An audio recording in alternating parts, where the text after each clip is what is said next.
With the reveal of Flame Lyn, there were two reactions. Really? Another Lyn ult? And holy shit, this hero is broken! Now the major problem that has held Lyn back so far has been her inability to get distant counter. If you put it in her A slot, then she loses out on Verdict of Decay, one of the major reasons she's broken to begin with. But then everything changed when the Fire Nation, Intelligent Systems, released the Captain skill, Might of the Myriads.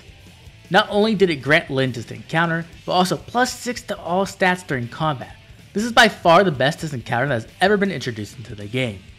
So now all the parts were here, but what kind of intricate, complex, 5-head strategy could I put together to take full advantage of it? Oh, I know. I'll just stat stack. No one would ever think of such a crazy strategy. Now what kind of team could really make this work though? Maybe I could use Asker to help charge godlike reflexes, or Astrid for bonus doubler. Nah, it's time to go old school. It's time to get the gang back together. By combining the powers of all the Blazing Blade Lords, we can make the ultimate team. Well, and I guess a few Fates characters too, but who even cares about Fates? But how many stats could Lyn really get? It couldn't be that much, right? Well, let's see. Base Flame Lyn has 188 BST with the speed boon. Then we get another 2 stats from a merge, plus $5 stats from her weapon. Oh, let's see. Verdicts of Decay only gives plus 48 stats. Yep. Oh, 7 healing and 5 true damage per hit. Right, yeah, that's fair. Low attack speed reduces the foe's attack and speed by 3, which is effectively another 9 stats. The speed defense solo seal gives another 12 stats. Then of course we have summoner support, which is another 13 stats. A visible +6 to all stat buff for another 24 stats. Another 24 stats from good old bonus doubler. And another 24 stats from my myriads, with distant counter of course. Oh, can't forget the legendary buffs. 3 HP and 4 resistance from legendary Azura, and 3 HP and 2 attack from legendary Hector. Technically we can get another +8 to all stats from ally support, but Lyn isn't always within 2 spaces of Lilith, so we won't count that. And we could give her Dragon Flowers, but come on, that would be just going too far. So in total, let's see, we have 376 stats. Yep, that's completely fine, not broken at all. Well, now we have one decked out Lyn, but how exactly can we make this strategy work? Surely we can't just throw Lyn at the enemy team, right?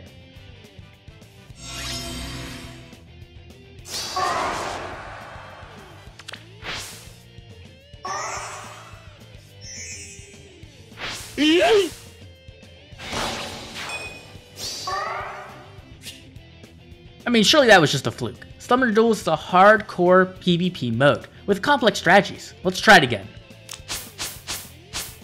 It was at this moment that he knew. He fucked up.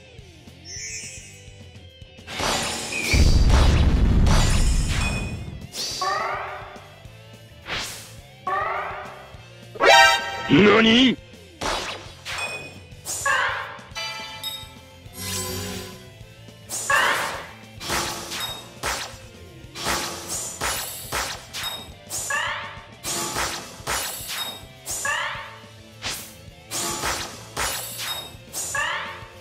Wow, this strategy seems pretty strong. Surely Oblivion couldn't find a way to fuck this up though.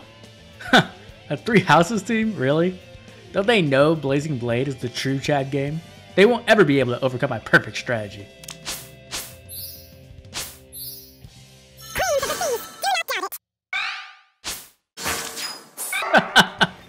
Too easy. Oh wait, no. Lyn isn't within 4 spaces of an ally. Verdict of Decay is turned off. It'll be fine, right? Like, Summer Dimitri just has a bonus doubler, a buff to attack and speed. It'll be fine.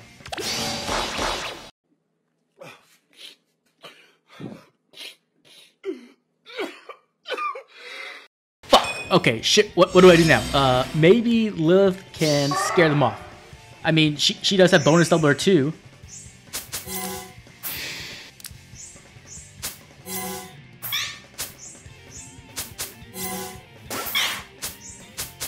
Wow, Lilith, you really are amazing. I was wrong about Fates. It really is an amazing game. What a beautiful day for cooming. I take it back. Now, I know what all of you hardcore Summoner Duel fans are saying. Actually, Flame Lyn is weak to AoEs because AoEs only look at visible stats. Well, don't you just know everything? It's a good thing it's Summoner Duels S, and we can just ban those bitches.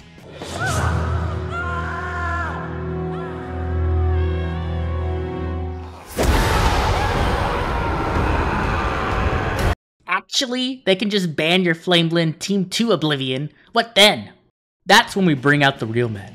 The biggest and strongest men with the most intimidating voices in all of Fire Emblem Heroes. You dare hold me up against such pathetic mortals? This should be fun. Now you may be wondering why Flame Muspel, and the reason for that is the map itself. This map is long and open, and with very little terrain to slow down movement. This means that cavalry units are extremely good on this map, especially when you consider that the Eminence Captain skill is available too, which grants Pathfinder to your captain. The other major thing to know is that due to Might of Myriads, raid bosses are everywhere, which as we mentioned earlier are weak to AoE specials. So what if we combine the mobility of a cavalry unit with the massive power of an AoE special? Well, you get this.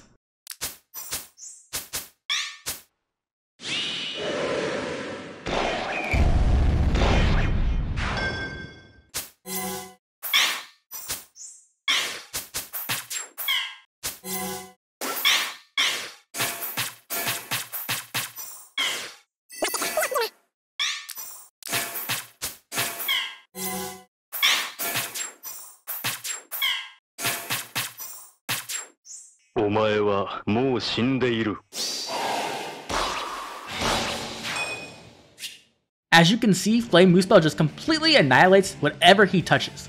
This is largely due to Muspel's massive attack, true damage from his Preference C skill Domain of Flame, and his weapon's ability to cut damage reduction in half. It also doesn't hurt that he targets the enemy's resistance. When it comes to pre-charging specials, Muspel also excels at this, with his built-in Times Pulse effect. In other words, Flame Muspel is the optimal hero for this type of strat. But what about Baby Ike? He can definitely talk a lot of smack with his 30-year-old man's voice, but can he really deliver? Now like I mentioned earlier, AoEs and cavalry units are everywhere on this map, and while you'd like to just ban it away, that's not always an option, or sometimes it just sneaks in. And this is where Ike shines. His duo skill allows you to turn off all the enemy team's AoEs, while also crippling them with a debilitating debuff of -6 attack and speed, while also inflicting guard. But that's not all. With cavalry running rampant on this map, of course the best cavalry hero in the game is gonna make an appearance. Brave Seliph is all over this map, and he can be quite the nuisance. With his 4 movement, he can be across the entire map by turn 3, which can completely shut down the entire enemy team. There are 2 major ways to deal with this: ban Seliph or counter him. And this is where Ike shows his true value. Ike is able to walk onto the map and say, "Look at me, sure. Look at me, sure. I'm the captain now." Might of the Myriads makes Ike into a horrifying hero to deal with, because he no longer needs to run Distinct Dart in his A slot, which means he can run something like Attack Speed Unity that not only gives him more stats, but also makes him debuff proof when it comes to the most valuable stat, speed. But of course Ike isn't a one-man team, so let's show off how this strategy can work.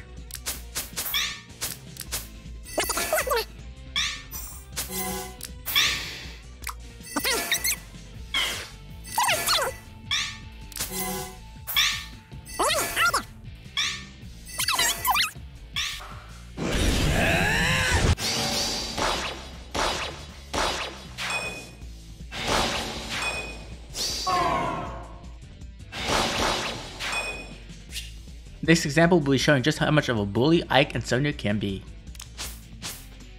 Just our basic opening, we extend the range of Sonya's AoE massively, making it very difficult for them to enter into the capture block. And with the swap, we essentially take over the whole capture block, meaning it's not safe to enter unless you have a way to tank Sonya's AoE.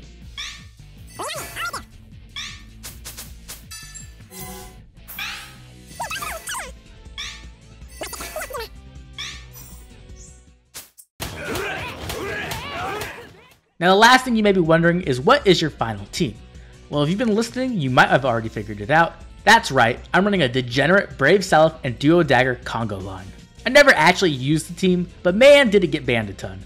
And if for some reason I did have to pick it, it was pretty horrifying to deal with. So with all that said, how well was I able to do this SDS season? I hit rank 1.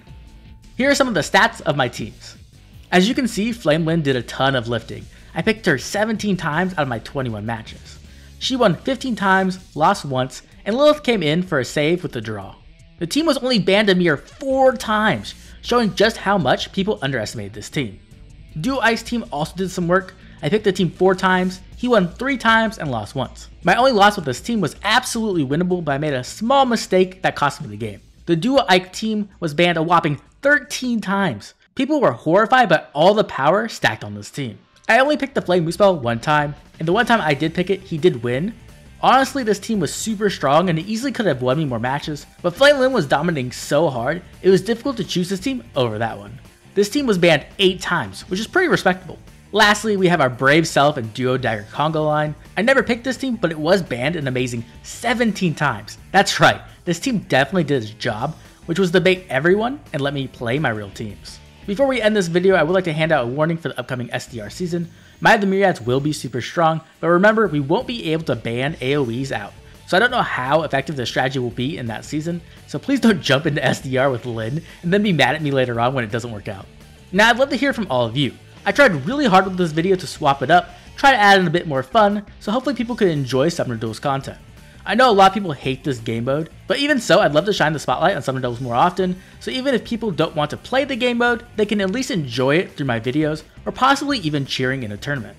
So make sure to let me know what you thought of this video, and if you enjoyed it, make sure to drop a comment down below letting me know so I can make more of this type of content. Don't forget to like and subscribe so you don't miss out on any of my newest videos going over all the newest FEH content such as banner reactions, showcases, analysis, and tier list. Speaking of tier list, if you haven't yet, go check out my Melee Cavalry tier list where I break down the best calves in the meta. This has been Oblivion, and I'll catch you all later with more Fire Emblem Heroes.